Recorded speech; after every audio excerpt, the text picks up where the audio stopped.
Okay, good afternoon, everyone. All of you join the class immediately.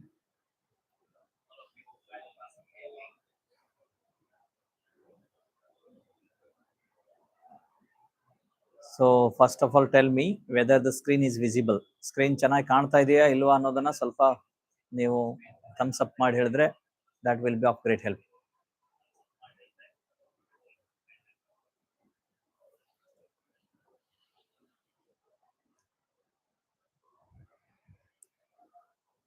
So ಈಗಾಗಲೇ ಹೇಳಿರುವ ಹಾಗೆ we have been talking about the previous question papers for Group C examination conducted by KPSC. KPSC ವತಿಯಿಂದ ನಡೆಯುತ್ತಾ ಇರುವಂತಹ group C examination ಮೇಲಿನ question ಪೇಪರ್ಸ್ಗಳನ್ನು ನಾವು ಈಗಾಗಲೇ ಚರ್ಚೆ ಮಾಡ್ತೇವೆ. ಸ್ಕ್ರೀನ್ ಕಾಣ್ತಾ ಇದೆಯಾ ಕ್ಲಿಯರ್ ಆಗಿ ಎಲ್ಲರಿಗೂ ಕೂಡ? ನಮಸ್ತೆ. Yes, okay, nice. So in the last class we talked about one of the important question papers related to Group C examination conducted by KPSC. KPSC ವತಿಯಿಂದ ನಡೀತಾ ಇರತಕ್ಕಂಥ ಗ್ರೂಪ್ ಸಿ ಎಕ್ಸಾಮಿನೇಷನ್ಗೆ ಪರ್ಟಿಕ್ಯುಲರ್ ಆಗಿ ನಡೀತಾ ಇರತಕ್ಕಂಥ ಕ್ವೆಶನ್ ಪೇಪರ್ನ ನಾವು ಚರ್ಚೆ ಮಾಡ್ತಾ ಇದ್ವಿ ಕಳೆದ ಕೆಲವು ದಿನಗಳಿಂದ. And yesterday itself I took the class. ನಿನ್ನೆನೆ ನಾನು ಒಂದು ತರಗತಿಯನ್ನು ತೆಗೆದುಕೊಂಡಿದ್ದೆ.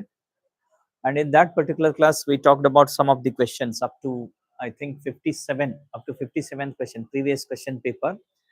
This is one of the selected question papers, old question papers ಆಗಿದೆ. ಒಂದು ಹಳೆಯ ಪ್ರಶ್ನೆ ಪತ್ರಿಕೆಯಿಂದ ನಾವು ಆಯ್ಕೆ ಮಾಡಿಕೊಂಡಿರ್ತಕ್ಕಂಥ ಒಂದು ಪ್ರಶ್ನೆ ಪತ್ರಿಕೆಯಲ್ಲಿ ಈ ಕೆಲವು ಅಂಶಗಳನ್ನ ಕೆಲವು ಪ್ರಶ್ನೆಗಳನ್ನ ನಾವು ಈಗಾಗಲೇ ಚರ್ಚೆ ಮಾಡಿದ್ವಿ. up to 57th question we already have discussed about that, and now it is the time to have the discussion on the next important question, that is 58th question. 58ನೇ question ಇದೆ. And for that particular question there is a direction, one direction ಇದೆ. What is the direction? Direction is very helpful for the students to tell what to do next. ಏನ್ ಮಾಡಬೇಕಾಗಿದೆ ಅನ್ನೋದನ್ನ ನಾವು ಹೇಳುತ್ತೆ. That's why those directions are very essential. So 58th question reads like this. ಅದು ಏನ್ ಹೇಳ್ತಿದೆ ಅಂದ್ರೆ, match the following sentences with the figures of speech used in them.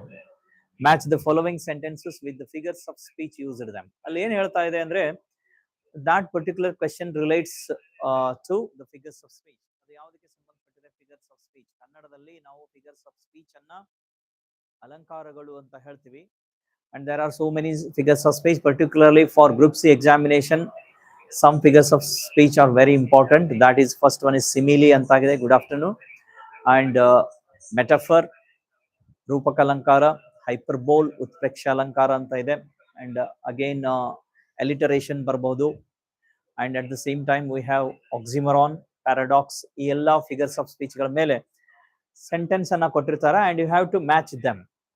ಯಾವ sentence ಯಾವ ಫಿಗರ್ಸ್ ಆಫ್ ಸ್ಪೀಚ್ಗೆ ಸೇರಿದೆ ಅನ್ನೋದನ್ನ ನೀವು ಅಲ್ಲಿ ತಿಳಿಸ್ಬೇಕಾಗ್ತದೆ.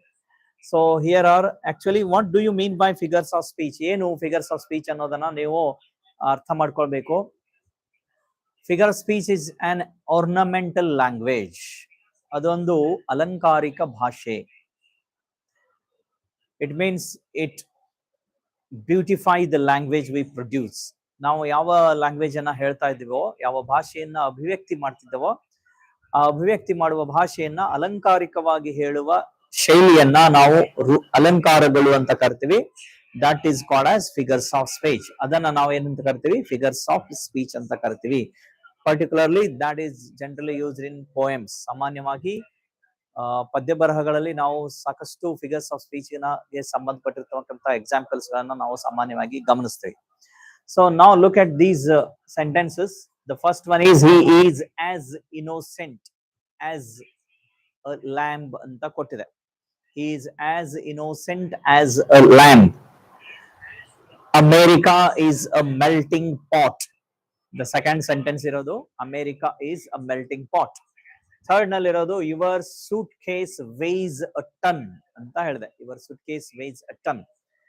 It is an original copy ಅಂತ ಕೊಡಲಾಗಿದೆ. It's an original copy. And these four sentences are related to the particular figures of speech. ಅಲ್ಲಿ ಕೊಟ್ಟಿರ್ತಕ್ಕಂಥ 4 ಸೆಂಟೆನ್ಸ್ಗಳು ತಮ್ಮದೇ ಆದ ಒಂದು ಅಲಂಕಾರವನ್ನ ಅವು ಪ್ರತಿನಿಧಿಸ್ತಾ ಇವೆ. ಅಂಡ್ ಅವುಗಳು ಪ್ರತಿನಿಧಿಸುವ ಅಲಂಕಾರಗಳನ್ನ ಫಿಗರ್ಸ್ ಆಫ್ ಸ್ಪೀಚ್ ಗಳನ್ನ ಕೆಳಗಡೆ ಕೊಡಲಾಗಿದೆ. ದ ಫಸ್ಟ್ ಒನ್ ಆಪ್ಷನ್ 1 ಏನಾಗಿದೆ, ಮೆಟಾಫರ್ ಅಂತ ಇದೆ. ಆಪ್ಷನ್ 2 ನಲ್ಲಿ ಸಿಮಿಲಿ ಅಂತ ಇದೆ. 3 ನಲ್ಲಿ ಆಕ್ಸಿಮೊರಾನ್ ಅಂತ ಇದೆ. 4th ನಲ್ಲಿ ಹೈಪರ್ಬೋಲ್ ಅಂತ ಇದೆ. ಯಾವ ಸೆಂಟೆನ್ಸ್ ಯಾವ ಫಿಗರ್ಸ್ ಆಫ್ ಸ್ಪೀಚ್ ಗೆ ಸೇರಿದೆ ಅನ್ನೋದನ್ನ ನೀವು ಆಯ್ಕೆ ಮಾಡಿಕೊಂಡು ಕೆಳಗಡೆ ಆಪ್ಷನ್ಸ್ ಗಳನ್ನ ಕೊಡಲಾಗಿದೆ. ಯಾವ ಆಪ್ಷನ್ ಎಲ್ಲ 4 ಫಿಗರ್ಸ್ ಆಫ್ ಸ್ಪೀಚ್ ಗಳನ್ನ ಸರಿಯಾಗಿ ಮ್ಯಾಚ್ ಮಾಡಿರ್ತಕ್ಕಂತಹ ಆಪ್ಷನ್ ಯಾವ್ದಿದೆ ಅನ್ನೋದನ್ನ ನಾವು ಗಮನಿಸಬೇಕು. So before going for that, he is as innocent as lamb ಅಂತ ಹೇಳಲಾಗಿದೆ. ಹಿ is as innocent as lamb. Here the person, ಯಾವುದೋ ಒಬ್ಬ ವ್ಯಕ್ತಿಯನ್ನ ಇಲ್ಲಿ ಒಂದು ಪ್ರೊನೌನ್ ಯೂಸ್ ಮಾಡ್ಲಿ ಹೇಳಲಾಗಿದೆ, ಹಿ ಅಂತೇಳಿ. It may be Ramesh, Raju, like that something it may be, ಅದು ಯಾರಾದ್ರೂ ಆಗಿರ್ಬೋದು. He is as innocent as a lamb ಅಂತ ಕೊಡಲಾಗಿದೆ. So here the comparison is made between this person to a lamb. ಈ ವ್ಯಕ್ತಿಯಲ್ಲ, ಇಲ್ಲಿ ಪ್ರೊನೌನ್ ನಲ್ಲಿ ಏನು ವ್ಯಕ್ತಿಯನ್ನ ಸೂಚನೆ ಮಾಡಲಾಗಿದೆ, ಆ ವ್ಯಕ್ತಿಯನ್ನ ಒಂದು ಲ್ಯಾಂಬ್ ಕುರಿ ಮರಿಗೆ ಅದನ್ನ ಏನ್ ಮಾಡಲಾಗಿದೆ, ಹೋಲಿಸಲಾಗಿದೆ. ಎಷ್ಟು ಮುಗ್ಧ ಅಂತೇಳಿ. ಹಿ is as innocent as a lamb. ಅವನು ಒಂದು ಕುರಿ ಮರಿಯಷ್ಟು ಮುಗ್ಧನಾಗಿದ್ದಾನೆ ಅಂತೇಳಿ ಅವನ ಮುಗ್ಧತೆಯನ್ನ ಏನ್ ಮಾಡಲಾಗಿದೆ, ಒಂದು ಕುರಿಯ ಮರಿಗೆ ಹೋಲಿಸಲಾಗಿದೆ. So comparison is made between 2 things. Is innocent is compared to a lamb. ಅಂದ್ರೆ ಒಬ್ಬ ವ್ಯಕ್ತಿಯ ಮುಗ್ಧತೆಯನ್ನ ಒಂದು ಕುರಿ ಮರಿಗೆ ಹೋಲಿಸಲಾಗಿದೆ. And that comparison is made with the words as ಮತ್ತು as ಈ ವರ್ಡ್ಸ್ ಗಳನ್ನ ಬಳಸಿಕೊಂಡು ಏನ್ ಮಾಡಿದೆ, ಕಂಪ್ಯಾರಿಸನ್ ಮಾಡಲಾಗಿದೆ. ಹೀಗೆ if comparison is made between 2 things using as or so or like, then that figures of speech is called as simile ಅಂತ ನಾವು ಅದನ್ನ ಹೇಳ್ತೀವಿ. ಅಂದ್ರೆ ಯಾವುದೇ ಒಂದು 2 ವಸ್ತುಗಳ ನಡುವಿನ ಹೋಲಿಕೆಯನ್ನ ಆಸ್ ಆಗ್ಲಿ, ಸೋ ಆಗ್ಲಿ ಮತ್ತು ಲೈಕ್ ಆಗ್ಲಿ ಈ 3 ಪದಗಳನ್ನ ಬಳಸಿ ಹೇಳಿದ್ರೆ that is called as simile ಅಂತ ಹೇಳ್ತೀವಿ. ಅಂದ್ರೆ he is as innocent as a lamb ಅನ್ನೋದು ಯಾವುದಕ್ಕೆ ಸಂಬಂಧಪಟ್ಟಿದೆ, ಸೆಕೆಂಡ್ ಸಿಮಿಲಿ ಅಂತ ಏನ್ ಕೊಟ್ಟಿದೆ, ಎ ನಲ್ಲಿ ಸೂಚಿಸಲಾಗಿರತಕ್ಕಂಥ ಈ ಒಂದು ಹೇಳಿಕೆ ಯಾವ ಫಿಗರ್ಸ್ ಆಫ್ ಸ್ಪೀಚ್ ಗೆ ಸೇರಿದೆ, ಸಿಮಿಲಿ ಅನ್ನೋದಕ್ಕೆ ಸೇರಿದೆ ಅನ್ನೋದು ಗೊತ್ತು ಮಾಡ್ಕೊಳ್ಬೇಕು. ಈಗ ಒಂದು ನೀವು ಗಮನ ಆದ್ರೆ ನೆಕ್ಸ್ಟ್ ಆಪ್ಷನ್ಸ್ ನೆಲ್ಲ ನೋಡ್ಬೇಕು. ಎ ಎನ್ನುವ ಹೇಳಿಕೆಗೆ 2ನೇ ಆಪ್ಷನ್ ಕೊಟ್ಟಿರ್ತಕ್ಕಂಥದ್ದು ಎಷ್ಟು ಆಪ್ಷನ್ಸ್ ಗಳಿವೆ ಅನ್ನೋದನ್ನ ಗಮನಿಸಿ ನೋಡಿದಾಗ ನಿಮಗೆ ಒಂದು ಸರಳವಾದ ಐಡಿಯಾ ಸಿಗುತ್ತೆ. ನಾವು ಲುಕ್ ಅಟ್ ದೀಸ್ ಆಪ್ಷನ್ಸ್. ಕೆಳಗಡೆ ಕೊಟ್ಟಿರ್ತಕ್ಕಂಥ ಆಪ್ಷನ್ ಎ ಅನ್ನೋದರಲ್ಲಿ 2ನೇದು ಸಿಮಿಲಿ ಅಂತ ಹೇಳಿರುವ ಆಪ್ಷನ್ಸ್ ಗಳಲ್ಲಿ 2ನೇ ಆಪ್ಷನ್ ಮಾತ್ರ ಇದೆ ಮತ್ತು 3ನೇ ಆಪ್ಷನ್ ನಲ್ಲಿಯೂ ಇದೆ. ಆಟೋಮೆಟಿಕಲಿ 1ನೇ ಆಪ್ಷನ್ ಮತ್ತು 4ನೇ ಆಪ್ಷನ್ ಏನಾಗುತ್ತೆ, ದೇ ಗೋ ರಾಂಗ್. ಅವೆರಡು ಏನಾಗ್ಬಿಡ್ತಾವ, 1ನೇದು ಮತ್ತು 4ನೇದು ತಪ್ಪಾಗ್ಬಿಡ್ತವೆ. ಯಾಕೆಂದ್ರೆ 1ನೇ ಹೇಳಿಕೆ ಅನ್ನೋದೇನಾಗಿದೆ, ಮೆಟಾಫರ್ ಅಂತಾಗಿದೆ. ಅದು ಮೆಟಾಫರ್ ಆಗಿಲ್ಲ. ಮೆಟಾಫರ್ ಕೂಡ 2 ವಸ್ತುಗಳ ನಡುವಿನ ಹೋಲಿಕೆಯನ್ನೇ ಅದು ಸೂಚನೆ ಮಾಡುತ್ತೆ. But metaphor is called as an implied comparison ಅಂತ ಹೇಳ್ತೀವಿ. ಬಟ್ ಅಲ್ಲಿ ಆಸ್ ಆಗ್ಲಿ, ಸೋ ಆಗ್ಲಿ, ಲೈಕ್ ಆಗ್ಲಿ ಬಳಕೆ ಆಗಿರಲ್ಲ. ಮೆಟಾಫರ್ ನಲ್ಲಿ ಆಸ್ ಬಳಕೆಯಲ್ಲಿರಲ್ಲ, ಸೋ ಬಳಕೆಯಲ್ಲಿರಲ್ಲ ಮತ್ತು ಲೈಕ್ ಅನ್ನೋ ಪದ ಬಳಕೆಯಲ್ಲಿರಲ್ಲ. ಆಸ್ ಆಗ್ಲಿ, ಸೋ ಆಗ್ಲಿ, ಲೈಕ್ ಆಗ್ಲಿ ಈ 3 ಪದಗಳ ಬಳಕೆ ಇಲ್ಲದೆ 2 ವಸ್ತುಗಳ ನಡುವಿನ ಹೋಲಿಕೆ ಮಾಡಲಾಗಿದ್ರೆ ಅದನ್ನ ನಾವು ಮೆಟಾಫರ್ ಅಂತ ನಾವು ಕರಿತೀವಿ.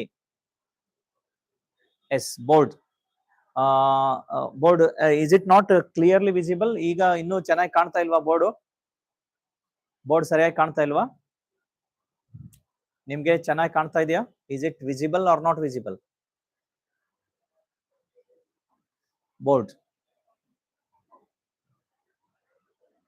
S, now is it visible? ಈಗ ಕ್ಲಿಯರ್ ಆಗಿ ಕಾಣ್ತಾ ಇದೆಯಾ? Okay, wait for 1 second.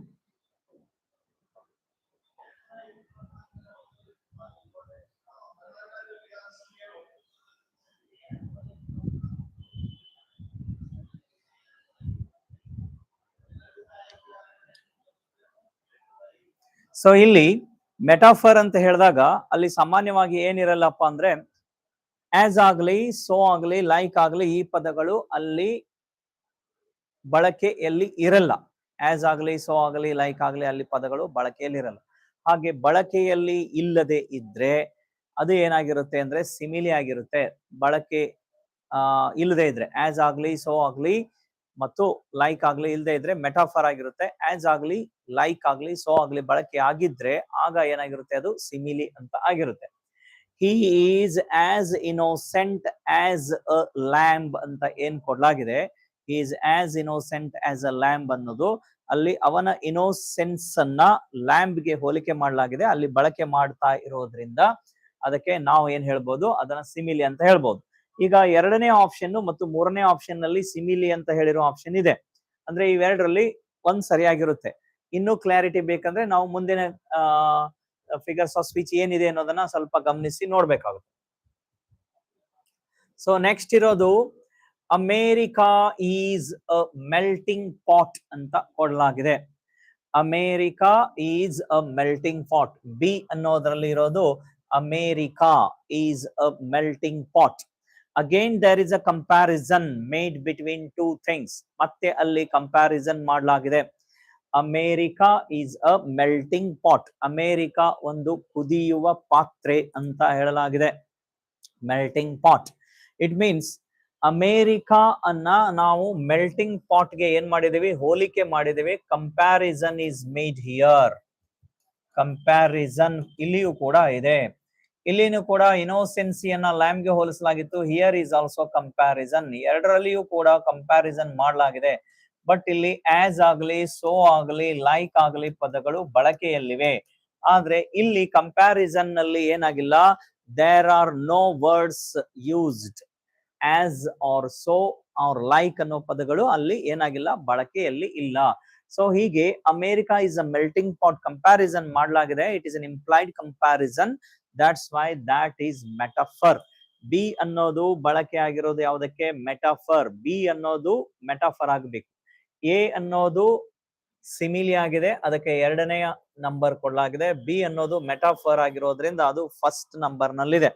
So ಈಗ ಎ ಅನ್ನೋದು 2 ಆಗಿರಬೇಕು, ಬಿ ಅನ್ನೋದು 1 ಆಗಿರಬೇಕು.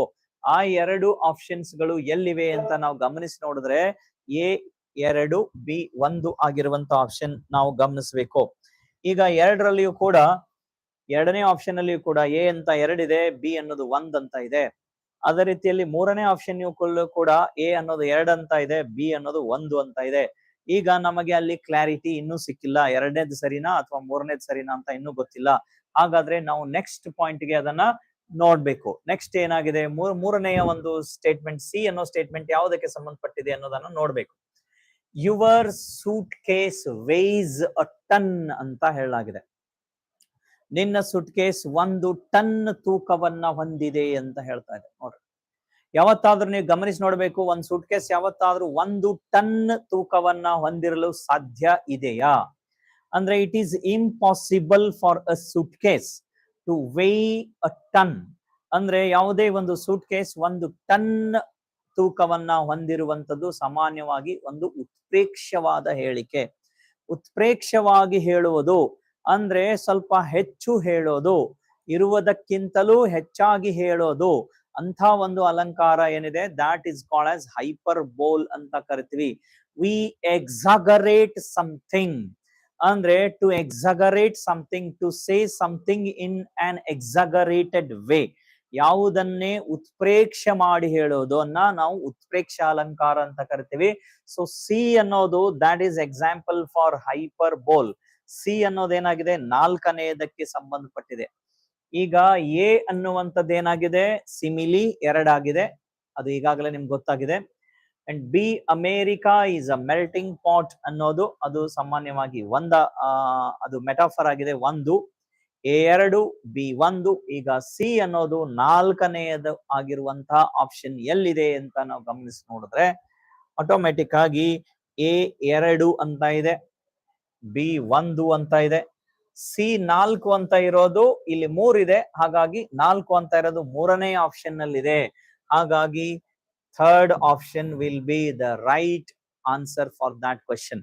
ಆಟೋಮೆಟಿಕಲಿ ಈಗ ಡಿ ಅನ್ನೋದು ಎಷ್ಟನೇ ಆಪ್ಷನ್ ಗೆ ಬರುತ್ತೆ, ಯಾವ ಫಿಗರ್ಸ್ ಆಫ್ ಸ್ಪೀಚ್ ಗೆ ಬರುತ್ತೆ ಅಂದ್ರೆ 3ನೇ ಆಪ್ಷನ್ ನಲ್ಲಿ ಇರುವಂತಹ ಫಿಗರ್ಸ್ ಆಫ್ ಸ್ಪೀಚ್ ಆಗಿರುತ್ತೆ. ಆಟೋಮೆಟಿಕಲಿ ಅದು ಆಕ್ಸಿಮರಾನ್ ಗೆ ಸಂಬಂಧಪಟ್ಟಿರುತ್ತೆ. ಮೂರನೇ ಆಪ್ಷನ್ ನಲ್ಲಿ ಇರೋದು ಆಕ್ಸಿಮರಾನ್ ಅನ್ನೋದು ಒಂದು ಫಿಗರ್ಸ್ ಆಫ್ ಸ್ಪೀಚ್. ಏನು ಆಕ್ಸಿಮರಾನ್ ಅಂದ್ರೆ two words which are opposite to each other are put together.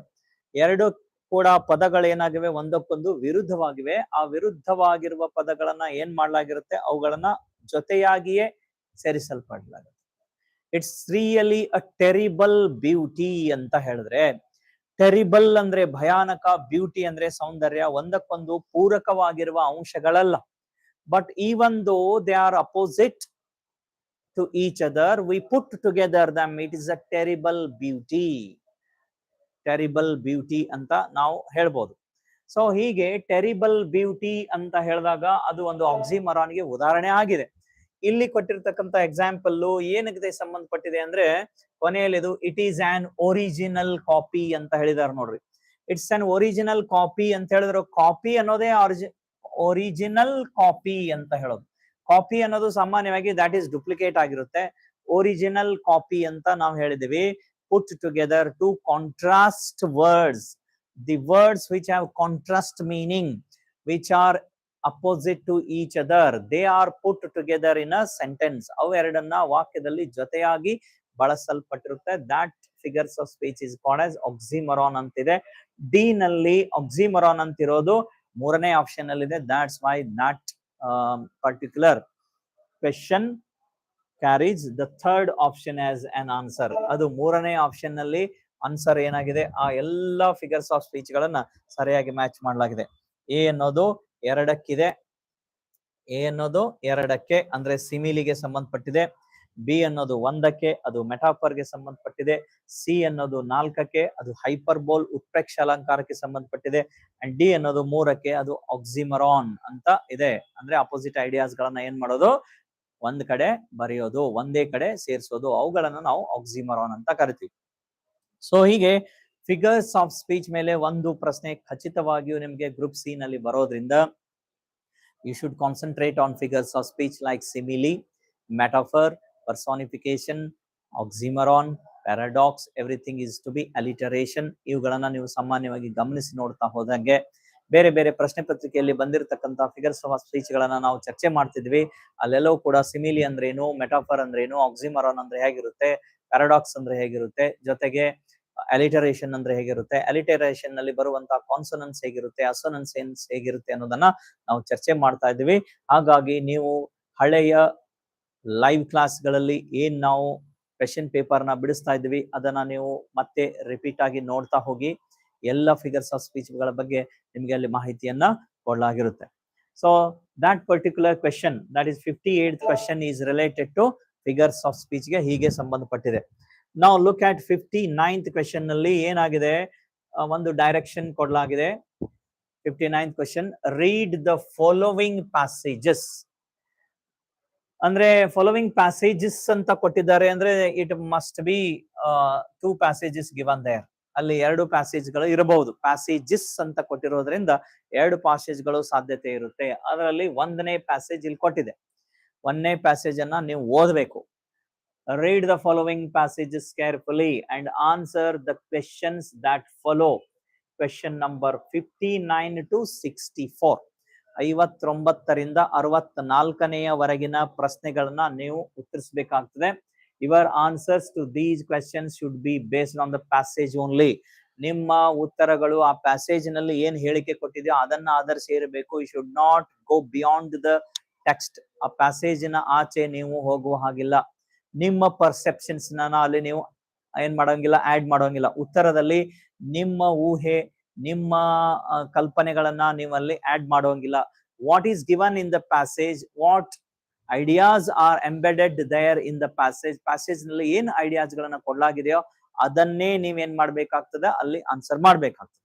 So first of all you have to read the passage, passage ಅನ್ನು ಓದ್ಬೇಕು ಅಂಡ್ ಕಾಂಪ್ರಹೆಂಡ್ ಇಟ್. ಅದನ್ನ ಏನ್ ಹೇಳಿದ್ದಾರೆ ಅನ್ನೋದನ್ನ ಚೆನ್ನಾಗಿ ಅರ್ಥೈಸ್ಕೊಳ್ಬೇಕು. Then go for the questions. ನಂತರ ನೀವು ಕ್ವೆಶನ್ ಅನ್ನ ನೋಡ್ಬೇಕು. So passage goes like this. First of all you have to read the passage and understand and comprehend that passage particularly. ಆ ಪ್ಯಾಸೇಜ್ ನಲ್ಲಿ ಏನ್ ಕೊಡಲಾಗಿದೆ ಅನ್ನೋದನ್ನ ನೀವು ಕಾಂಪ್ರಹೆಂಡ್ ಮಾಡಬೇಕು. ಸೊ ಪ್ಯಾಸೇಜ್ ನಲ್ಲಿ ಏನಾಗಿದೆ, V must be very clear in ourselves what we want. Sorry, we must be very clear in ourselves what we want, clear what a human being must be, the total human being, not just the technological human being. The first sentence reads like this. ಮೊದಲನೇ ವಾಕ್ಯ ಏನ್ ಹೇಳ್ತಾ ಇದೆ? We must be very clear. ನಾವು ಸ್ಪಷ್ಟವಾಗಿರಬೇಕು. ಯಾವ ವಿಷಯದಲ್ಲಿ ಸ್ಪಷ್ಟವಾಗಿರಬೇಕು?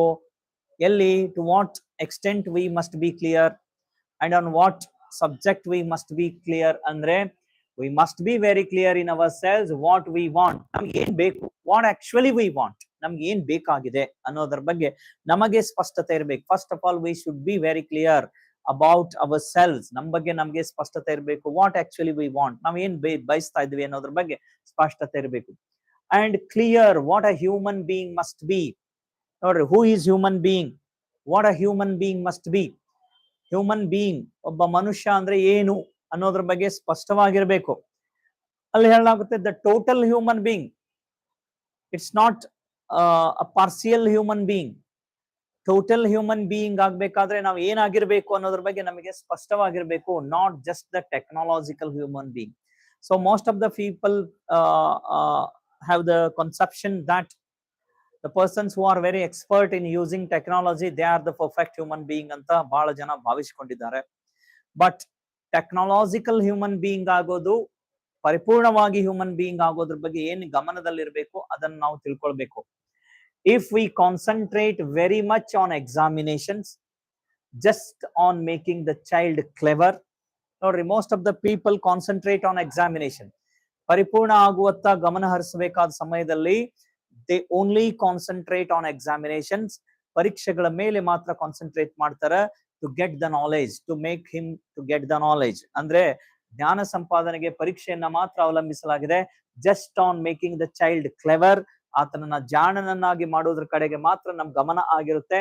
ಪ್ರೊಫಿಸಿಯೆಂಟ್ ಇನ್ ಅಕ್ವೈರಿಂಗ್ ನಾಲೆಡ್ಜ್, ಅಂದ್ರೆ ಜ್ಞಾನ ಸಂಪಾದನೆಗೆ ನಾವು ಹೆಚ್ಚಿನ ಆದ್ಯತೆಯನ್ನ ಕೊಡ್ತಾ ಇದೀವಿ. while we neglect the other side, ಆದ್ರೆ ಬೇರೆ ಆಯಾಮಗಳ ಕಡೆಗೆ ನಾವು ಏನ್ ಮಾಡ್ತಾ ಇದ್ವಿ, ಗಮನ ಕೊಡ್ತಾ ಇದ್ವಿ. So to be a perfect man, some people think that examinations are very important, getting knowledge is very important, getting a good skill in using technology is important. But most of the people deny the other things. ಬೇರೆ ಬೇರೆ ಆಯಾಮಗಳ ಕಡೆ ಅವರು ಗಮನ ಹರಿಸೋದಿಲ್ಲ. Then the child will grow up into a one-sided human being. ಹೀಗೆ ನಾವು ಯಾವುದೇ ಮಗುವನ್ನ ಬೆಳೆಸಿದ್ರೆ, ಎಕ್ಸಾಮಿನೇಷನ್ ಓರಿಯೆಂಟೆಡ್ ಆಗಿ ಮಗು ಓದ್ಬೇಕು ಅನ್ನೋದನ್ನಷ್ಟೇ ನಾವು ಗಮನಿಸಿದ್ರೆ, ಆಮೇಲೆ ಜ್ಞಾನ ಸಂಪಾದನೆಯನ್ನ ಮಾತ್ರ ಮಾಡ್ಬೇಕು ಅನ್ನೋದ್ರ ಕಡೆ ಹೆಚ್ಚು ಗಮನ ಹರಿಸಿದ್ರೆ, the child will develop in one sided. ಆತ ಏಕಮುಖವಾಗಿ ಅಭಿವೃದ್ಧಿ ಹೊಂದಲಿಕ್ಕೆ ಸಾಧ್ಯವಿದೆ ಅನ್ನೋದನ್ನ ರೈಟರ್ ಹೇಳ್ತಾ ಇದೆ, ಪ್ಯಾಸೇಜ್ ಹೇಳ್ತಾ ಇದೆ. It is about inward and outward growth. ನೋಡ್ರಿ, when we talk about a total human being, ಒಬ್ಬ ಮಗು ಪರಿಪೂರ್ಣವಾಗಿ ಬೆಳಿಬೇಕಾದ್ರೆ it is about inward and outward growth ಅಂತ ಹೇಳುತ್ತೆ. This is very important, inward and outward growth. ಅಂದ್ರೆ ಅಂತರ್ಮುಖಿಯಾಗಿಯೂ ನಾವು ಏನಾಗಿರ್ಬೇಕು, ಅಭಿವೃದ್ಧಿ ಹೊಂದಬೇಕು, ಬಾಹ್ಯವಾಗಿಯೂ ಅಭಿವೃದ್ಧಿ ಹೊಂದಬೇಕು ಅನ್ನುವ ಅಂಶಗಳು ಪರಿಪೂರ್ಣತೆಯತ್ತ ನಮ್ಮನ್ನ ಸಾಗಿಸ್ತವೆ ಅಂತ ಹೇಳುತ್ತೆ. The two must go together. ಎರಡು ಏನಾಗಬೇಕು, ಜೊತೆ ಜೊತೆಯಾಗಿ ಹೋಗ್ಬೇಕು. The two means the inward growth and outward growth. Both must go hand in hand. ಎರಡು ಕೂಡ ಏನಾಗಬೇಕು, they must go hand in hand. They must go together. ಜೊತೆಯಾಗಿ ಸಾಗಬೇಕು. That is the real issue in education, to see that when the child leaves the school, he is well established. Notice, the main objective of education is overall development. That is the real issue in education. The real issue in education is to make the child to grow inward and outward. ಅಂದ್ರೆ perfect ಆಗಿ inward ಆಗಿ outward ಆಗಿ development ಆಗ್ಬೇಕು ಅನ್ನೋದು. To see that when the child leaves the school, ಮಗು ಶಾಲೆಯನ್ನ ಬಿಟ್ಟ ತಕ್ಷಣ ಏನಾಗಬೇಕು ಮಗು ಅಂದ್ರೆ, he is well established in goodness. He is well established in goodness, both outwardly and inwardly. ನೋಡ್ರಿ, he should be perfect both outwardly and inwardly. ಅಂತರ್ಮುಖಿಯಾಗಿಯೂ ಬಹಿರ್ಮುಖಿಯಾಗಿಯೂ ಆತ ಸಾಕಷ್ಟು ಅಭಿವೃದ್ಧಿಯನ್ನ ಸಾಧಿಸಿರಬೇಕು ಅನ್ನೋದು that is the meaning of the first paragraph. ಅಂದ್ರೆ ಮೊದಲನೇ paragraph ಏನ್ ಹೇಳ್ತಾ ಇದೆ ಅಂದ್ರೆ we should be very clear about what we want. ನಮ್ಗೆ ಏನ್ ಬೇಕು ಅನ್ನೋದ್ರ ಬಗ್ಗೆ ನಮ್ಗೆ ಸ್ಪಷ್ಟತೆ ಇರಬೇಕು. What is a human being, ಒಬ್ಬ ಹ್ಯೂಮನ್ ಬೀಯಿಂಗ್ ಅಂದ್ರೆ ಹೇಗಿರ್ತಾನೆ ಅನ್ನೋದ್ರ ಬಗ್ಗೆ ಸ್ಪಷ್ಟತೆ ಇರಬೇಕು. We should not concentrate on examination only, we should not concentrate on acquiring knowledge only, and we should not concentrate on the skills that make us to be a perfect man in using technology ಅನ್ನೋದ್ರ ಕಡೆ ನಾವು ಏನ್ ಮಾಡಬಾರ್ದು, ಹೆಚ್ಚು ಗಮನ ಹರಿಸಬಾರ್ದು. So we should concentrate on both the outward and inward growth, inward development ಗೆ ಗಮನ ಹರಿಸಬೇಕು ಅಂತ ಹೇಳಲಾಗ್ತಾ ಇದೆ. ಒಂದ್ ವೇಳೆ ನಾವು ಹಾಗೆ ಗಮನ ಹರಿಸಿದ್ರೆ ವಾಟ್ ಕುಡ್ ಹ್ಯಾವ್ ಹ್ಯಾಪನ್ಡ್, ಏನಾಗಬಹುದು ಅನ್ನೋದನ್ನ ಹೇಳುತ್ತೆ. If we concentrate only on knowledge and proficiency, ಕೇವಲ ನಾವು ಜ್ಞಾನ ಸಂಪಾದನೆಗೆ ಮಾತ್ರ ಹೆಚ್ಚು ಒತ್ತು ಕೊಟ್ರೆ, ಕೌಶಲ್ಯಗಳನ್ನ ಅಭಿವೃದ್ಧಿಪಡಿಸೋದ್ರ ಕಡೆಗೆ ಮಾತ್ರ ಒತ್ತು ಕೊಟ್ರೆ, he grows differently, ಆತ ಬೇರೆಯಾಗಿ ಏನಾಗ್ತಾನಪ್ಪ ಅಂದ್ರೆ ಬೆಳೆದು ಹೋಗ್ತಾನೆ. ಏನಾಗ್ತಾನೆ? he is jealous. ನೋಡ್ರಿ, ಜೀಲಸ್ ಹೊಟ್ಟೆ ಕಿಚ್ಚು ಪಡುವಂತ ಮನೋಭಾವದವ, angry, frustrated, in despair, ambitious. ಅಂದ್ರೆ ಒಬ್ಬ ವ್ಯಕ್ತಿ, the person may become very jealous himself, the person may become frustrated ಅಂದ್ರೆ ಹತಾಶನಾಗೋದು, ಡಿಸ್ಪೈರ್ ಖಿನ್ನತೆಗೆ ಒಳಗಾಗೋದು, ಆಂಗ್ರಿ ಅಂದ್ರೆ ಸಿಟ್ಟಿಗೆ ಬರುವಂತದ್ದು, ಅಂಬಿಷಸ್ ಅಂದ್ರೆ ಮಹತ್ವಾಕಾಂಕ್ಷಿಯಾಗಿ ಬೆಳೆಯುವಂತ ವ್ಯಕ್ತಿ ಆಗ್ತಾನ. So you will create a society in which there is always disorder. So ಹೀಗೇನಾದ್ರೂ ಆದ್ರೆ, if we concentrate only on examination, if we concentrate only on getting knowledge, if we concentrate only on acquiring skills, then there must be a disorder in society. ಸಮಾಜದಲ್ಲಿ ಅಸಮಾನತೆ ಸೃಷ್ಟಿ ಆಗಕ್ಕೆ start ಆಗುತ್ತೆ. there will be disorder in society because you are emphasizing technology and proficiency in one field. ಯಾಕೆಂದ್ರೆ ನಾವು ಒಂದು ತಂತ್ರಜ್ಞಾನದ ಕಡೆಗೆ ಮಾತ್ರ ಏನ್ ಮಾಡ್ತಿದೀವಿ, ಗಮನ ಹರಿಸ್ತಿದೀವಿ ಅನ್ನೋದು ಅದು ಹೇಳಿಕೆ ಕೊಡ್ತಾ ಇದೆ. in one field, and again the paragraphs continues, and neglecting the other field. ನಾವು ಕೇವಲ ಏನ್ ಮಾಡ್ತಾ ಇದ್ದೀವಿ, ಟೆಕ್ನಾಲಜಿ ಅನ್ನೋ ಫೀಲ್ಡ್ ಕಡೆ ಹೆಚ್ಚು ಕಾನ್ಸಂಟ್ರೇಟ್ ಮಾಡ್ತಾ ಇದ್ದೀವಿ, and we are neglecting the other field. such societies are always at loggerheads with each other. ಅಂತ ಸೊಸೈಟೀಸ್ಗಳು, ಅಂತ ಸಮಾಜಗಳು ಯಾವತ್ತು ಹಿಂದೆ ಬೀಳ್ತವ, ದೇ ಫೈಟ್ ವಾರ್ಸ್, ಅವುಗಳು ಯಾವತ್ತು ಯುದ್ಧದಲ್ಲಿ ತೊಡಗಿಸಿಕೊಳ್ತವ. Because people become more ambitious, ಹೆಚ್ಚು ಮಹತ್ವಾಕಾಂಕ್ಷಿ ಆಗ್ತಾರೆ. ಪೀಪಲ್ ಬಿಕಮ್ ಮೋರ್ ಫ್ರಸ್ಟ್ರೇಟೆಡ್, ಹೆಚ್ಚು ಹತಾಶರಾಗ್ತಾರೆ. ಪೀಪಲ್ ಬಿಕಮ್ ಮೋರ್ ಡಿಸ್ಪೈರ್ ಅಂದ್ರೆ ಖಿನ್ನತೆಗೊಳಗಾಗ್ತಾರ. And people become more angry ಆಗ್ತಾರೆ with each other. The fight wars, there is unrest both within and outside. ಆ ಸಮಾಜದಲ್ಲಿ ಏನಾಗುತ್ತೆ, ಅನ್ರೆಸ್ಟ್ ಆಗಿ ಉಳಿದು ಬಿಡುತ್ತೆ. So technology can not produce a perfect, so technology cannot produce a perfect or a good society. So directly ಹೇಳ್ತಾ ಇದೆ, technology cannot produce a perfect society. Technology ಒಂದೇ, only technology cannot do anything. It may produce a great society. ಅದು ಒಂದು ಅದ್ಭುತವಾದ ಸೊಸೈಟಿಯನ್ನ ನಿರ್ಮಾಣ ಮಾಡಬಲ್ಲದು. there is no poverty, ಅಲ್ಲಿ ಬಡತನ ಇಲ್ಲದೆ ಇರಬಹುದು. where there is a material equality, ಅಂದ್ರೆ ಮಟೀರಿಯಲ್ ಇಕ್ವಾಲಿಟಿ, ಸಮಾನತೆ ಹೊಂದಿರಬಹುದು, and so on. ಆದ್ರೆ a great society is not necessarily a good society. Keep that in your mind. A great society is not be necessarily a good society ಅಂತ ಹೇಳಲಾಗ್ತದೆ. a great society is not necessarily a good society. ಅದು ಉತ್ತಮ ಸಮಾಜ ಆಗಿರೋದಿಲ್ಲ. ಅದ್ಭುತ ಸಮಾಜ ನಿರ್ಮಾಣ ಆಗ್ಬಹುದು.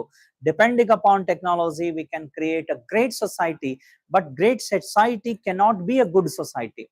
ಅದು ಉತ್ತಮ ಸಮಾಜ ಆಗುತ್ತೆ ಅಂತ ಹೇಳಲಿಕ್ಕೆ ಆಗೋದಿಲ್ಲ. A good society implies order. This is very important. A good society implies order ಅನ್ನೋದು ಇಂಪ್ಲೈ ಮಾಡುತ್ತೆ. ಹಾಗಾದ್ರೆ ಆರ್ಡರ್ ಅನ್ನೋದ್ರ ಬಗ್ಗೆ ಸ್ಪಷ್ಟತೆಯನ್ನು ಕೂಡ ಕೊಟ್ಟಿದ್ದಾರೆ. Order doesn't mean trains running on time. Order ಅಂದ್ರೆ ರೈಲುಗಳು ಸರಿಯಾಗಿ ಬರ್ತಾ ಇರೋದಲ್ಲ. ಮೇಲ್ಸ್ ಡೆಲಿವರ್ಡ್ ರೆಗ್ಯುಲರ್ಲಿ, ಯಾವುದೇ ಇಮೇಲ್ ಆಗಲಿ, ಜಿಮೇಲ್ ಆಗಲಿ ಕರೆಕ್ಟ್ ಆಗಿ ನಿಮಗೆ deliver ಆಗುವಂತದ್ದಲ್ಲ. it means something else. Adu bere inneno agide. Order means that is something else. It is other than just a train coming in right time, or just a mail delivered regularly in time. For a human being, order means order within himself. This is very important. Of a human being, you want to be a perfect human being, then your order should be within ಒಳಗಿನ order correct ಇರಬೇಕು. And such order will inevitably bring a good society. ನಮ್ಮ ಒಳಗಡೆನೆ ಎಲ್ಲವೂ ಚೆನ್ನಾಗಿದ್ರೆ then society will be very good. Depending on technology, we can't create a good society, even though we create a greater society. ಒಂದು ಅದ್ಭುತ ಸಮಾಜವನ್ನ ನಿರ್ಮಾಣ ಮಾಡಬಹುದೇ ಹೊರತು ಅದನ್ನ ಉತ್ತಮ ಸಮಾಜ ಅಂತ ಹೇಳಲಿಕ್ಕೆ ಆಗೋದಿಲ್ಲ ಅಂತ ಈ ರೀತಿಯಲ್ಲಿ ಪ್ಯಾರಾಗ್ರಾಫ್ ಏನ್ ಹೇಳಲಾಗಿದೆ. And here are some questions related to that. 59th question ಏನಾಗಿದೆ?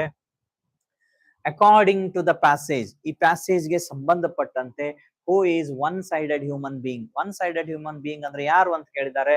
One who concentrates on examination. ಯಾರು ಪರೀಕ್ಷೆ ಮೇಲೆ ಹೆಚ್ಚು ಆದ್ಯತೆ ಕೊಡ್ತಾ ಇದ್ದಾರೋ ಅವರು ಒನ್ ಸೈಡೆಡ್ ಹ್ಯೂಮನ್ ಬೀಯಿಂಗ್ ಅಂತ ಈಗಾಗಲೇ ಪ್ಯಾರಾಗ್ರಾಫ್ ನಲ್ಲಿ ಬಂದಿದೆ.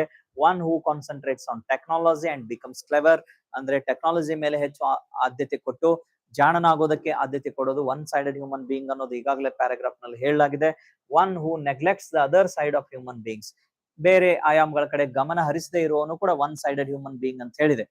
ಮನೆಯಲ್ಲಿರೋದು ಆಲ್ ದ ಅಬವ್ ಅಂತ ಹೇಳಿದೆ. ಈ ಮೂರೂ ಪಾಯಿಂಟ್ಸ್ ಗಳು ಆ ಪ್ಯಾರಾಗ್ರಾಫ್ ನಲ್ಲಿ ಬಂದಿರೋದ್ರಿಂದ ಆಲ್ ಆಫ್ ದ ಅಬವ್ ಅನ್ನೋದು ಅದಕ್ಕೆ that will be the right answer. All of the above. ಹೀಗೆ ನೀವು ಪ್ಯಾರಾಗ್ರಾಫ್ ಅನ್ನ ಕಾಂಪ್ರಹೆಂಡ್ ಮಾಡಿದ್ರೆ then that is very easy to understand the concept. And next question ಇರೋದು 60th question that goes like this. According to the passage, if our education focuses only on knowledge, ನೋಡ್ರಿ ನಮ್ಮ education ಪರಿಪೂರ್ಣವಾಗಬೇಕು, it should focus on inward growth and outward growth ಅಂತ passage ನಲ್ಲಿ ಹೇಳಲಾಗಿದೆ. But if our education system focuses on only on examination and proficiency, the result is ಏನಾಗುತ್ತೆ ಅಂದ್ರೆ that disorder in the society ಅಂತ obviously passage ನಲ್ಲಿ ಕೊಟ್ಟಿದೆ. Disorder ಅಂದ್ರೆ ಅಲ್ಲಿ ಏನಾಗುತ್ತೆ? ಏರುಪೇರು ಆಗುತ್ತೆ. Disorder in the society is the right option. Anger and frustration ಅಂತ ಬಂದಿದೆ. But trains run on time and mail is delivered regularly. This is related to order. Achieve material equality and poverty removal. ಇವು ಕೂಡ ಆಗ್ತಿದ್ರು ಕೂಡ, ಈ ಎರಡೂ ಅಂಶಗಳು ಆಗ್ತಿದ್ರು ಕೂಡ ಒಟ್ನಲ್ಲಿ ಟೋಟಲ್ ಪಾಯಿಂಟ್ ಹೇಳ್ತಾ ಇರೋದು ಡಿಸ್ಆರ್ಡರ್ ಅಂತ ಆಗಿದೆ. So right option will be disorder in the society. 60th question ಗೆ ಉತ್ತರ ಆಗಿರೋದು 1ನೇ ಆಪ್ಷನ್ ರೈಟ್ ಆಗಿದೆ. ಅಂಡ್ 61th ಕ್ವೆಶ್ಚನ್ ಗೆ ಸಂಬಂಧಪಟ್ಟಿರುವ ಹಾಗೆ, according to the passage, a great society is not necessarily a good society. ನೋಡ್ರಿ, if the order is maintained both inwardly and outwardly, outward and inward mane ಎರಡು ಕೂಡ order maintain ಮಾಡಿದ್ರೆ then ಆಗ ಏನ್ ಆಗಿರುತ್ತೆ? Society ಏನಾಗಿರುತ್ತೆ? It is a great society. ಮತ್ತೆ great society cannot be a good society. ಅದ್ಭುತ ಸಮಾಜ ಮತ್ತು ಉತ್ತಮ ಸಮಾಜ ಎರಡು ಒಂದೇ ಅಂತ ಹೇಳಲಿಕ್ಕೆ ಆಗೋದಿಲ್ಲ ಅನ್ನೋ ಮೀನಿಂಗ್ ಏನ್ ಕೊಡ್ತಾ ಇದೆ? A great society cannot become a good society. That's obviously right. A good society cannot become a great society. That is also right. A good society is necessarily a great society. A good society is necessarily a great society. None of the above ಅನ್ನೋದು ಇವನ್ ಮೂರು ಯಾವ ಕೂಡ ಏನಾಗೋದಿಲ್ಲ, ಆ ಹೇಳಿಕೆಯನ್ನ ಸಮರ್ಥಿಸೋದಿಲ್ಲ. So that's why none of the above will be the right option for that. So ಹೀಗೆ that particular passage ಅನ್ನ ನೀವು ಓದ್ಕೊಂಡು you have to answer the questions based on the paragraph, what actually the paragraph talks. Paragraph ಯಾವುದ್ರ ಬಗ್ಗೆ ಹೇಳ್ತಾ ಇದೆ ಅನ್ನೋದ್ರ ಬಗ್ಗೆ ನಾವು ಚರ್ಚೆ ಮಾಡಬೇಕು. D is the option. So passage number 2 is still there. Passage number 2 ಕೂಡ ಕೊನೆ ಇಂದು ಇದೆ. I have physical class there, so time is over for me. I will meet you in the next class. ಮುಂದಿನ ತರಗತಿಯಲ್ಲಿ ಮುಂದಿನ ಪ್ರಶ್ನೆಗಳನ್ನ ನಾವು ಚರ್ಚೆ ಮಾಡೋಣ ಅಂತ ಹೇಳ್ತಾ, ನಿರಂತರವಾಗಿ ಯೂಟ್ಯೂಬ್ ಲೈವ್ ಕ್ಲಾಸಸ್ಗಳು ಚಾಣಕ್ಯ ಕರಿಯರ್ ಅಕಾಡೆಮಿಯಿಂದ ಪ್ರಸ್ತುತ ಆಗ್ತಾ ಇರ್ತಕ್ಕಂಥ ಲೈವ್ ಕ್ಲಾಸ್ಗಳನ್ನ ನೀವು ನೋಡಿಕೊಂಡು ಅದರ ಸದುಪಯೋಗನ ಮಾಡಿಕೊಡ್ರಿ. ಮುಂದಿನ ತರಗತಿಯಲ್ಲಿ ಮತ್ತೆ ಈ ಪ್ರಶ್ನೆ ಪತ್ರಿಕೆಯ ಮುಂದಿನ ಎಲ್ಲ ಪ್ರಶ್ನೆಗಳನ್ನ ನಾವು ಗಮನ ಹರಿಸೋಣ. Okay, thank you one and all. See you in the next class.